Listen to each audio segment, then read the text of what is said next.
Shule ya sekondari ya Buyuni kutoka manispaa ya Ilala jijini Dar es Salaam ni moja kati ya shule zilizoshiriki kwenye mradi wa Uwezo Award kwa mwaka 2024 na kufanya vizuri sana, kwani walishinda tuzo 3 za fedha kwa kushika nafasi ya pili, ya 4 na 5 na kuwa Uwezo Klabu bora kati ya shule 150 zilizoshiriki mradi wa Uwezo Award kwa mwaka 2024. Uwezo Award ni mradi unaoendeshwa na shirika la Great Hope Foundation kwenye shule za sekondari wenye lengo la kuwasaidia wanafunzi kujifunza ujuzi wa kijasiriamali na ule ujuzi wa karne ya 21 wakiwa bado shuleni.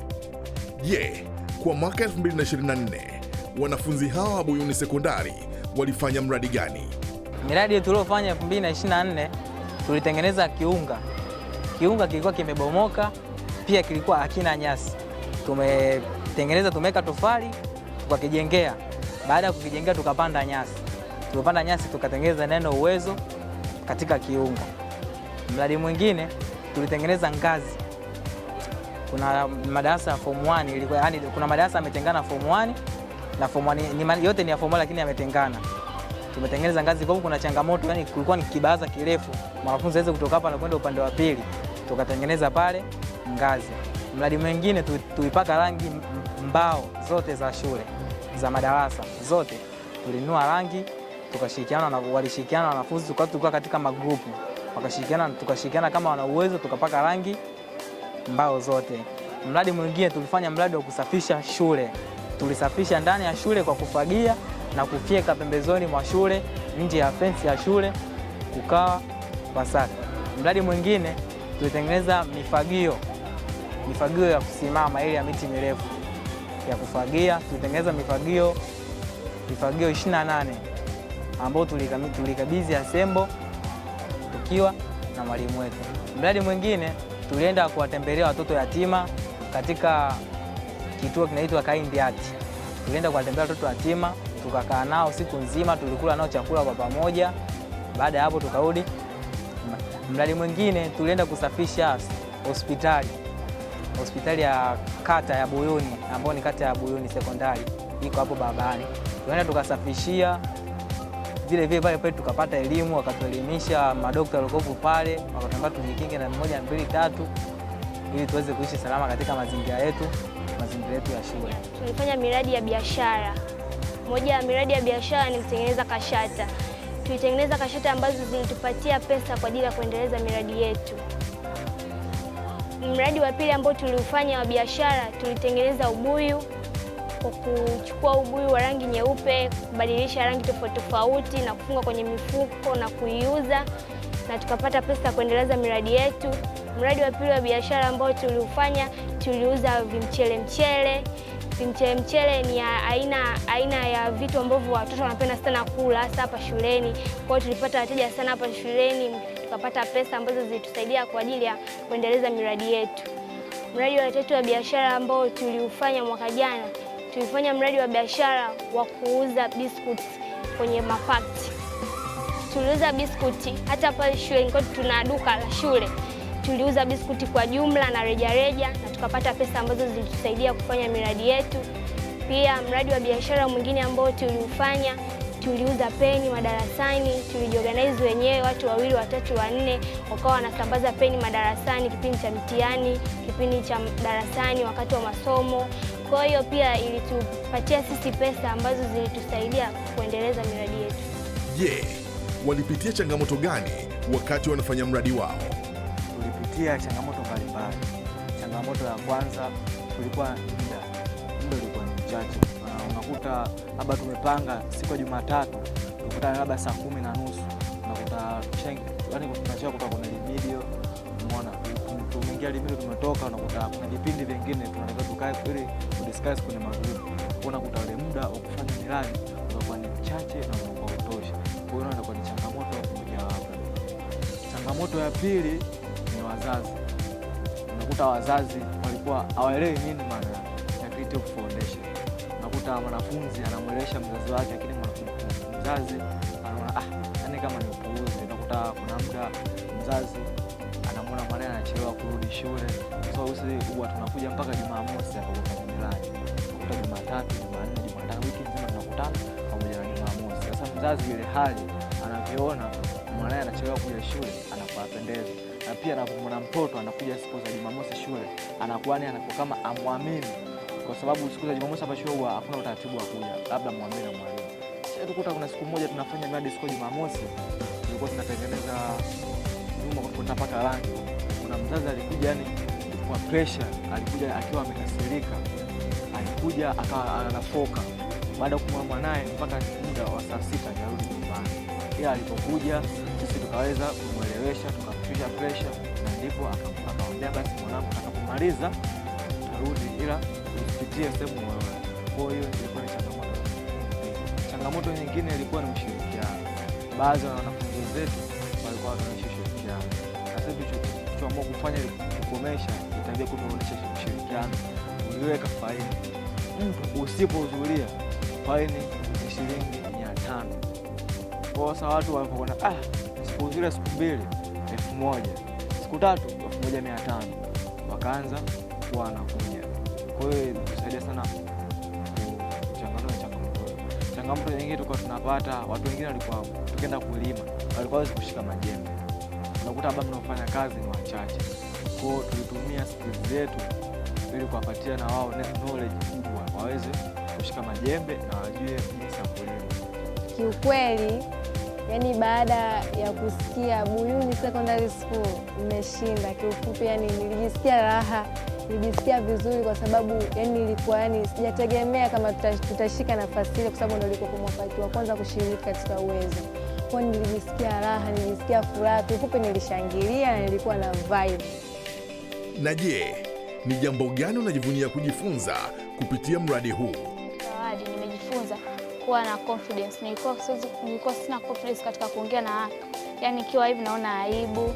Katika Uwezo wa Awadi nimejifunza kwamba kupaka rangi. Nilikuwa sita kujua kushika ile roller, jinsi ya kuishika nilikuwa siwezi, lakini nimeweza kushika. Uwezo umenisaidia kushika kupaka rangi. Nikishatoka hapa, nikishamaliza shule, katika huko miradi ya nyumbani, nitaweza pale wanapojenga mafundi, naweza kwenda kuomba kazi jinsi ya kupaka rangi. Sasa najua na nitaweza kujipatia kipato kwa kupaka rangi. Kingine nilichojifunza ni kulima. Nilikuwa siwezi kushika jembe. Yaani jembe nilikuwa siwezi kushika, lakini Uwezo umenisaidia kuweza kushika jembe, kulima, kutunza mboga, kuzitunza.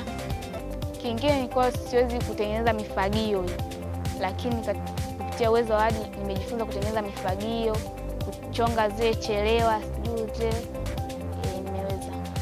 Nilijifunza mambo mbalimbali. Nilijifunza kushirikiana na watu vizuri, nilijifunza kutatua matatizo mwenyewe panapokuwa na changamoto, nilijifunza ujasiriamali, nilijifunza kuwa kiongozi bora, na mpaka leo hii nimepata kuwa mratibu ambao naratibu shule. Kwenye ujasiriamali nilijifunza kufanya biashara na kufanya vitu ambavyo ili mtaji usipungue. Kwa hiyo nilijifunza kufanya biashara. Nilijifunza kufanya biashara ya kuuza karanga, kashata, ambao ninazifanya nyumbani kwa sasa hivi, zinanipatia kipato. Nilijifunza kulima, kutengeneza matuta. Nilikuwa sijui kutengeneza matuta, kulimia mboga.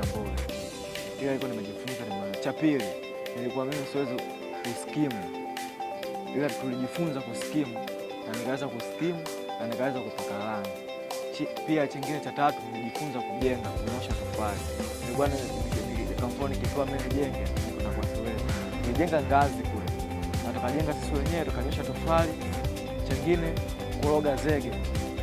Yaani ile ilikuwa ni changamoto, sababu kuroga zege tukatumia nguvu na utumiaji. Sasa ile wengi walikuwa hawezi. Ila mimi nikajifunza na nikaweza. Kingine naweza nikafanya biashara ndogo ndogo hata mitaani. Naweza nikafanya na ikaniingizia kipato. Cha kwanza nimejifunza kujitolea. Kutoka hapa shuleni kwako na kwenda kufanya usafi hospitalini, ndio ni jambo la kujitolea. Mimi nimejifunza kujitolea kwa sababu cha kwanza nimeacha muda wangu, nimeacha mambo mengi ya kufanya, nimeenda hospitali, nimeenda kufanya usafi katika hospitali. Vile vile kwenye hii miradi niliyofanya nimejifunza kuchanganua matatizo yanayowakumba watu. Kwa mfano hapa shuleni kiunga chetu kilikuwa kimeharibika. Viunga vyetu vilikuwa havina rangi. Vilikuwa vinaweka taswira mbaya shuleni. Kwa hiyo sisi tukajitolea kama wana uwezo, tukatengeneza viunga. Hivyo nimejifunza kujitolea kwa ufupi. nimejifunza jinsi ya kufanya biashara. Nilikuwa sijui jinsi ya kuendesha biashara, mahesabu katika biashara, ila baada ya kupitia mradi wa biashara nimejifunza jinsi ya kufanya biashara, kutengeneza kwa mfano hizo kashata. Nilikuwa sijui jinsi ya kuzipika na kuzikata, kuziweka kwenye vifuko, nilikuwa sijui, ila nimejua. Na pia nimejua jinsi gani ya kuhifadhi pesa hizo za biashara, nimejua changamoto za kwenye biashara. Kitu ambacho nimejifunza kwenye uongozi ni kutokuwa na uoga na kujiamini mbele za watu, na pia nimejifunza jinsi ya kujielezea mbele za watu bila kuwa na wasiwasi.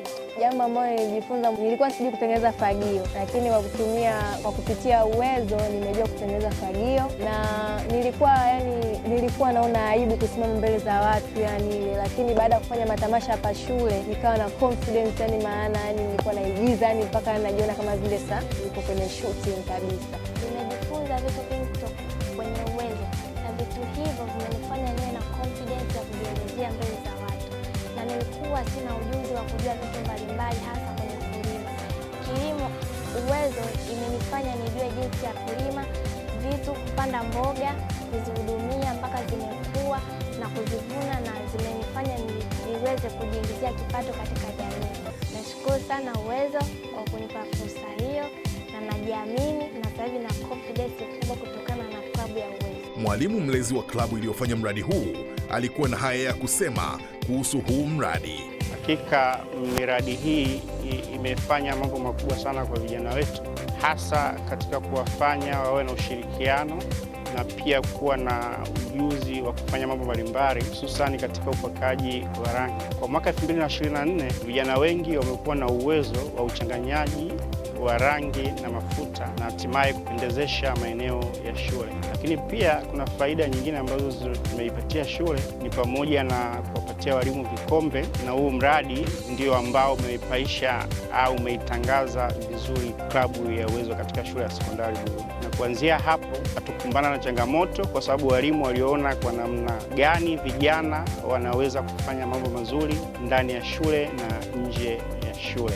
Na pia vijana wamejifunza namna ya kujitolea. Tulienda kuwatembelea watoto yatima katika kituo cha Kind Heart. Hakika walipoenda kule walijifunza mengi kwa watoto wale, na walipewa moyo zaidi wa namna ya kujitoa kwa watoto ambao wana mahitaji mbalimbali. Lakini pia wamepeana ujuzi namna ya utengenezaji wa mifagio, ambayo ilikuwa ni changamoto katika shule yetu. Nikitegemea mwezi wa 7 bajeti ya shule kidogo inakuwa ngumu, lakini vijana hao walifundishana kutengeneza mifagio na hatimaye ilitolewa assemble, wanafunzi wetu wakiwepo. Mkuu wa shule alifurahi sana na aliipa kipaumbele klabu ya Uwezo. Lakini pia faida nyingine ambayo wameipata kwenye klabu ya Uwezo, vijana wameweza kutatua changamoto mbalimbali na kujifunza biashara za ujasiriamali kama vile utengenezaji wa kashata. Walipeana ujuzi huo, walijifunza kutengeneza kashata kwa shuleni. Kuna wanafunzi ambao walikuwa na ujuzi huo wakawafundisha wenzao, na hatimaye tukafanya biashara kupata vipato kwa ajili ya kuendeleza miradi ndani ya shule. Na hii ndiyo miradi ya kibunifu iliyowapa ushindi wa tuzo 3 za fedha shule ya sekondari ya Buyuni kwenye Uwezo Award mwaka 2024. Chukua hatua, onesha uwezo.